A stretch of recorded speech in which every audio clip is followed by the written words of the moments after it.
Donc salut à tous, j'espère que vous allez bien. Donc bienvenue sur cette chronique hors limite dans laquelle nous allons lever le voile sur la sclérose en plaques et le sport.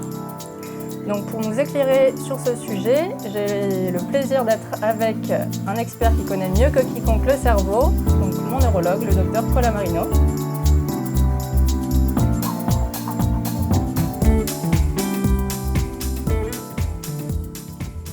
Bonjour. Donc je vous laisse vous présenter. Bon, voilà, je suis chef de service à l'hôpital d'Antibes. J'ai été pendant 6 ans dans le conseil d'administration de la Société francophone de la CEP. J'étais vice-président d'un réseau en Auvergne, donc je connais bien la sclérose en plaques et l'environnement général de la sclérose en plaques.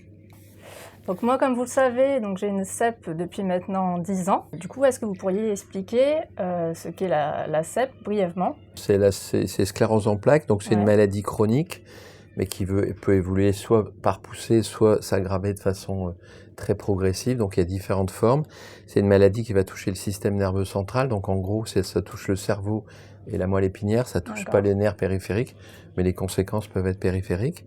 Et donc les lésions, on les retrouve dans le système nerveux central de la substance blanche, c'est-à-dire là où se trouve la gaine de myéline, dans la partie profonde du cerveau ou au niveau de la moelle épinière. Je résume. Je me souviens que mon diagnostic de CEP s'est fait assez rapidement, puisque j'ai été consulter mon médecin suite à des coups d'électricité dans ma colonne vertébrale et une grosse fatigue. Donc suite à ça, j'ai vu un neurologue qui m'a fait faire une IRM, puis une ponction lombaire pour justement confirmer le diagnostic. Et c'est vrai qu'après l'annonce du diagnostic, j'ai ressenti beaucoup de peur et d'incertitude. Comment vous accompagnez en fait les personnes suite à cette annonce? Alors le diagnostic, il n'est pas toujours facile à faire. Donc soit on a un diagnostic incertain, et là c'est encore plus compliqué, soit le diagnostic est clair comme c'était le cas chez vous, puisqu'on avait les critères, alors ce qu'on appelle les critères de McDonald, c'est-à-dire qu'on a des critères qui évoluent d'année en année, et là par exemple on va avoir des nouveaux critères en 2024. Donc ça veut dire que on va pouvoir être beaucoup plus sensible dans le diagnostic et beaucoup plus spécifique. Donc il y a moins de risque d'erreur, de faux positifs ou de faux négatifs. Donc ça va être des choses nouvelles, donc on pourra en reparler lors d'une autre émission. Et donc oui, l'annonce diagnostique c'est compliqué parce que on est obligé d'expliquer que c'est une maladie qui est un peu capricieuse, mais qui nécessite un traitement. Donc pendant longtemps, on avait des traitements qui marchaient plus ou moins bien, et les gens n'avaient pas toujours une adhérence parfaite au traitement. Maintenant, on sait qu'en 2024, il faut faire des traitements qui sont actifs, plus ou moins intenses. Et donc l'annonce diagnostique, c'est d'expliquer aux gens que le diagnostic en 2024, il est plus facile à faire qu'en 1995, où on a eu les premiers traitements de fond dans la sclérose en plaques, qu'ils sont beaucoup plus efficaces, beaucoup plus adaptés à chaque type de sclérose en plaques, avec beaucoup moins d'effets secondaires. Donc, il faut expliquer que le fantasme d'avoir un handicap sévère de la maladie, il peut arriver dans des formes extrêmement sévères actives, mais avec les traitements actuels, on a beaucoup plus de gens qui vivent avec un handicap qui est au minimum, avec une qualité de vie qui est relativement correcte. Donc voilà, on essaye d'expliquer tout ça. Après, on est entouré, quand le patient il est hospitalisé, de nos infirmières, éventuellement d'une psychologue. C'est vrai que l'annonce diagnostique, c'est compliqué, et des fois c'est un coup de massue. Il faut revoir les patients assez rapidement, ou avoir un contact avec une infirmière d'éducation thérapeutique qui puisse faire le relais, parce qu'il y a des tas de questions qui émergent pas forcément le jour J où on fait l'annonce diagnostique. C'est sûr. Voilà. Donc apparemment, la CEP, elle aime bien la diversité, entre rémitante récurrente, secondaire progressive, primaire progressive. Est-ce que vous pourriez nous expliquer un peu leur différence? Alors la différence, c'est que la forme rémitante régressive, c'est les gens qui ont des poussées. Donc on appelle ça une inflammation aiguë. Donc moi j'appelle ça un incendie. D'accord. Mais parfois sur l'incendie, il y a des braises. Et le lit de ces braises va parfois faire la progression de la maladie. Donc en gros, lorsqu'il y a l'incendie, c'est une inflammation aiguë, ça va toucher la gaine de myéline, la substance blanche, mais parfois les braises de façon continue, ça va avoir un aspect plus dégénératif au long cours, et c'est pas que la gaine qui est touchée, c'est également le câble de l'axone qui est touché, et donc ça va donner une forme progressive. Donc les formes rémitantes, c'est tous les symptômes qu'on peut voir dans la sclérose en plaques. Donc les plus fréquents, c'est les troubles visuels, les troubles sensitifs, les troubles de l'équilibre, les troubles de la marche, la faiblesse, la fatigabilité, les troubles sphinctériens, les troubles cognitifs. Il y a énormément de symptômes qui sont extrêmement variés dans la sclérose en plaques. Et voilà. Et donc quand on a des poussées, soit on régresse sans séquelles, soit on régresse avec un petit peu de séquelles après la cortisone à forte dose. Et puis si par contre le patient se dégrade de façon très progressive, sans véritable poussée aiguë, sans incendie, mais plutôt sur un lit de braise, là on est dans la forme progressive. Donc soit on est secondairement progressive, c'est-à-dire qu'on a commencé par des poussées et on est allé en secondairement progressive. Mais il y a certaines personnes, notamment les gens un peu plus âgés, de 40, 50 ans, ils vont plus souvent vers une forme directement progressive, c'est-à-dire ils ont un symptôme, on fait la cortisone, ça fait pas grand-chose, et ils se dégradent tout doucettement. Jusqu'à maintenant, dans ces formes-là, il n'y avait pas de traitement, mais il y a des espoirs, on en parlera tout à l'heure.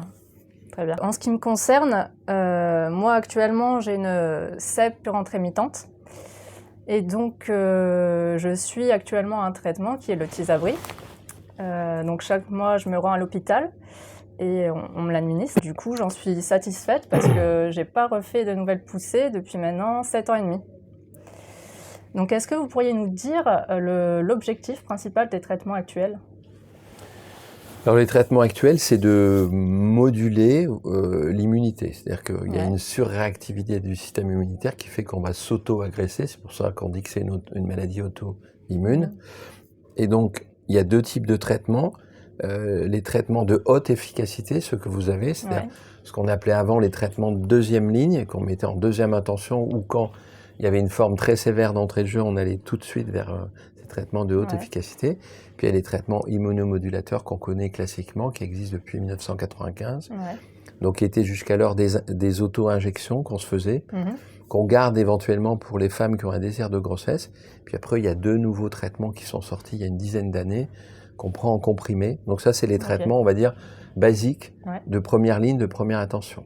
Dans certains cas, on va directement au traitement de haute efficacité, comme c'était votre cas. Et parfois, c'est quand le traitement de première intention n'est pas efficace et qu'il y a une évolution soit à l'IRM, soit clinique.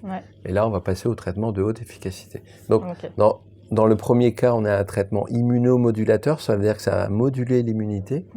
Et dans le deuxième cas, c'est immunosuppresseur. Il faut savoir que c'est une immunosuppression sélective, ça ne va pas supprimer toute l'immunité de façon globale. Donc, parfois, il peut y avoir au niveau infectieux des précautions à prendre, et notamment l'importance des vaccins. D'accord, ok. Donc en gros, ça permet vraiment de quand même de ralentir, c'est ça, l'évolution. Donc on va ralentir les grands incendies, les poussées, et on va également ralentir les braises, les signes un peu plus invisibles qui s'installent parfois de façon insidieuse. Alors soit c'est des signes invisibles, la fatigue, les douleurs, les troubles cognitifs, les plaintes, le moral, la fatigue, etc. Soit c'est des signes qui s'installent, qui sont plus visibles, puisqu'on a une faiblesse de plus en plus marquée d'un bras, d'une jambe, ou une faiblesse au niveau des membres inférieurs. Ok. Donc comme on aime bien parler d'espoir sur cette chronique, quels traitements vous semblent les plus prometteurs dans les années à venir pour les personnes atteintes de CEP ?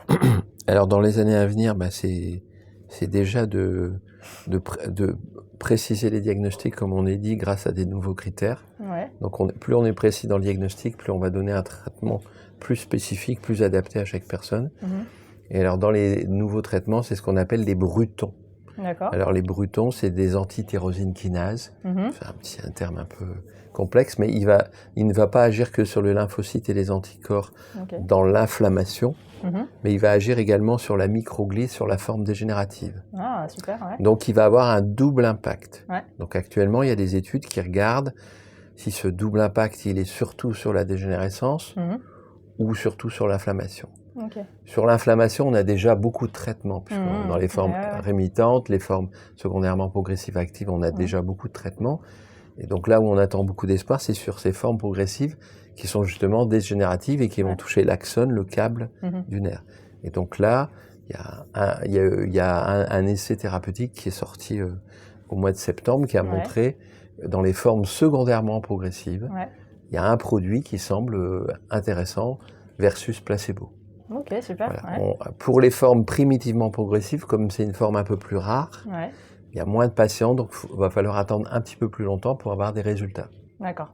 Okay. Mais pour les formes secondairement progressives non actives, c'est-à-dire non inflammatoires, purement dégénératives, ce médicament va possiblement sortir, alors pas en 2025, parce qu'il y a tout un tas de processus de mise en route, mais probablement en 2026, certains patients dans les formes secondairement progressives pourront, a priori, s'il n'y a pas d'embûche entre deux, avoir accès à ce médicament. Pour les formes primitivement progressives, il va falloir attendre un peu plus longtemps les résultats. Mais si la forme secondairement progressive, il y a eu quelque chose, on peut se dire que dans la primitivement progressive aussi. Bien que ça ne soit pas tout à fait le même mécanisme, voilà, parce qu'on connaît de mieux en mieux la maladie. Ouais, c'est sûr. C'est pour ça aussi que c'est important de faire des dons, parce que c'est grâce aux dons quand même que les recherches avancent et qu'on trouve de nouveaux traitements. Hein. Oui, bien sûr, c'est important parce que tout ça, c'est compliqué, ça demande beaucoup de temps, d'argent, et effectivement, la recherche, les dons, ça peut être utile. Alors, ça peut être utile pour les traitements, mais ça peut être aussi utile pour les traitements symptomatiques. Ouais. On n'a pas beaucoup parlé, mais il y a des symptômes qu'on peut traiter, les douleurs, les troubles urinaires, les troubles cognitifs, la stimulation cognitive, etc. Et donc tout ça, ça permet de mettre en place des actions au plus près du patient. Donc on va maintenant parler de sport. Donc lorsqu'on a une CEP ou plus généralement quand on a une maladie, il est primordial de prendre davantage soin de soi et de trouver différents moyens pour vivre au mieux avec elle. Donc en ce qui me concerne, moi je me suis mise au golf depuis maintenant 2 ans. Et donc pouvez-vous nous dire en quoi une activité physique comme le golf, donc avec sa marche, son équilibre, sa concentration, peut aider une personne atteinte de CEP? Bah après, il y a le golf, mais il y a beaucoup de sports. Il y a beaucoup d'autres. Mais par exemple, si on prend l'exemple du golf, bah, c'est qu'on va faire de l'endurance, on va faire du mouvement, on va se tourner à droite, à gauche, on va améliorer sa qualité de précision de mouvement, de l'équilibre. Donc après, c'est un sport très bien, donc il y a plein d'autres sports. Et à mon avis, ce qu'il faut, c'est retenir, il faut prendre le sport qui vous va bien. C'est ça. Si vous n'avez jamais fait du basket ou du ping-pong, on ne va pas vous demander d'en faire. Mais vous voyez, par exemple, le ping-pong, dans d'autres maladies neurodégénératives, c'est montré que c'était très intéressant, parce que ça n'a pas l'air, mais vous bougez, vous allez à droite, à gauche, vous faites des mouvements, il y a de la coordination, etc. Donc, tous les sports, chacun a testé un petit peu son sport. Donc tous les sports sont importants parce que de façon simple, quand vous allez faire de l'activité physique, vos muscles ils vont sécréter de la myokine. Donc c'est une substance chimique qui va aller se déverser partout, y compris dans le cerveau, et qui va agir sur certains facteurs inflammatoires du cerveau, le nerve growth factor. Et donc du coup, ces phénomènes inflammatoires sont réprimés par cette molécule. Et donc vous diminuez l'inflammation du cerveau, et donc l'inflammation, et donc secondairement la dégénérescence. Et donc toute activité physique va réduire les phénomènes inflammatoires, y compris dans le cerveau. Donc c'est valable pour la sclérose en plaques, mais c'est valable aussi pour les autres maladies neurodégénératives. Donc ça c'est le côté inflammation. Après c'est le côté, vous allez améliorer vos capacités aussi. Hier, j'ai vu une personne qui est en forme progressive. Elle me dit « Ouais, j'ai abandonné la kiné, je marche. » Je dis « Oui, vous marchez, c'est très bien. » Donc ça, c'est l'activité physique. Mais le kiné, il vous fait faire des mouvements, des gestes bien particuliers. Donc tout ça, c'est complémentaire. On peut faire le sport, on peut faire l'activité physique, c'est-à-dire marcher, nager, puis on peut faire la kiné. Il faut combiner un peu les trois. Alors le pire, c'est ceux qui font rien. Donc ça, c'est pas bien parce que vous allez vous faire fondre les muscles. Puis vous allez dire, tiens, je progresse, ma maladie progresse. Non, c'est parce que vos muscles ils fondent, vous vous en servez pas. Et donc vous êtes fatigué, vous sortez de moins en moins. Et donc l'activité physique, vous voyez, il y a une action sur la cause, l'inflammation, indirectement par cette myokine et le nerve growth factor. Et puis sur les symptômes du quotidien. Donc c'est à la fois la prévention de l'évolution de la maladie et des symptômes de la maladie. Donc c'est hyper important, l'activité physique et le sport. Voilà. Après, il y a le tabac. Il faut réduire le tabac puisqu'on sait que c'est un facteur de mauvais pronostic. Et il y a la vitamine D. C'est important de prendre de la vitamine D. Il y avait des études contradictoires jusqu'à maintenant, mais là, il y a eu une grosse méta-analyse qui a eu lieu en 2024 qui a montré que c'était important de prendre de la vitamine D de façon très régulière. Ok. Voilà, après, donc c'est... Donc du coup, c'est vrai que moi je me retrouve vraiment dans le golf parce que je compare en fait le golf à ma vie avec la SEP, puisqu'il y a des hauts et des bas. Par exemple, il y a des hauts quand, par exemple, je réussis à un putt de 10 mètres. Et ça, en fait, je l'associe à quand j'ai les résultats de mon IRM, par exemple, et qu'on me dit que ma SEP, elle est stable.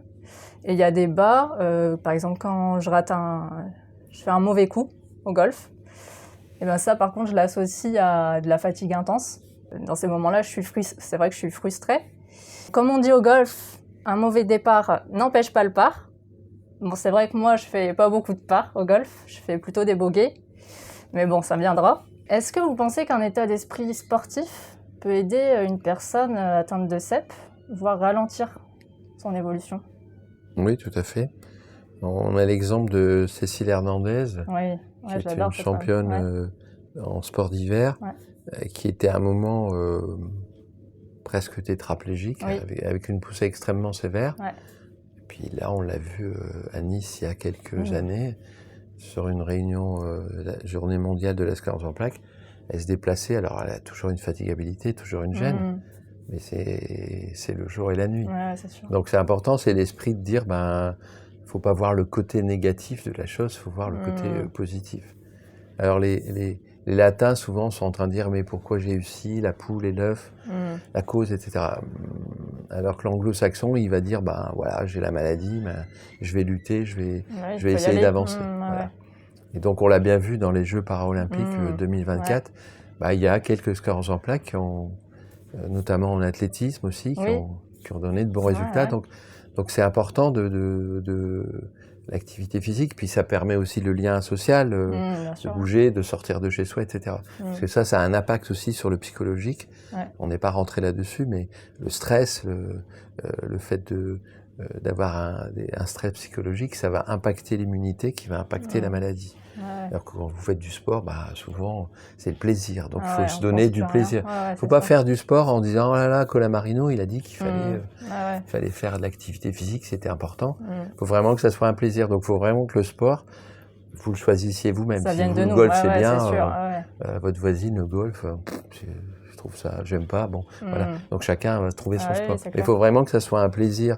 Donc plaisir va diminuer le stress, donc vous allez avoir plusieurs effets qui se coulent, entre guillemets, de l'activité phisique, c'est-à-dire vous allez vous détendre, vous allez rencontrer des gens, vous allez être moins stressé, plus ce qu'on a dit tout à l'heure pour le reconditionnement à l'effort, l'action anti-inflammatoire. Donc il y a un bénéfice énorme à faire de l'activité physique. Après, il ne faut pas vous donner non plus des niveaux trop hauts. Voilà, faut déjà refaire. Mais voilà, faut pas passer d'un extrême, ne rien faire, à vouloir dépasser vos limites. Puis là, vous allez peut-être trop vous fatiguer. Donc c'est pour ça qu'il faut être encadré, soit par un prof d'appât, soit un prof de sport, soit par un kiné. Après, vous pouvez faire en dehors les choses, mais au moins le kiné, de temps en temps, il vous recadre un peu en disant non, là, tu vas trop vite, ou là, tu fais trop fort, là, tu fais trop long. Et du coup, vous vous fatiguez, et puis vous n'avez plus envie en disant oh là là, je suis épuisé, j'arrête de faire du sport, ça me fait plus de mal que de bien. Donc, le professionnel de santé, il arrive à vous recadrer un peu. Donc, pour moi, le golf, comme vous l'aurez compris, c'est vraiment ma thérapie. Bon, ça ne fait pas de moi Nelly Corda, mais ça m'aide à garder la forme et le moral. Et vous, docteur, quel est votre hobby? Moi, j'aime bien nager et marcher. C'est parce que c'est physiologique et puis du coup, vous travaillez le cardio aussi.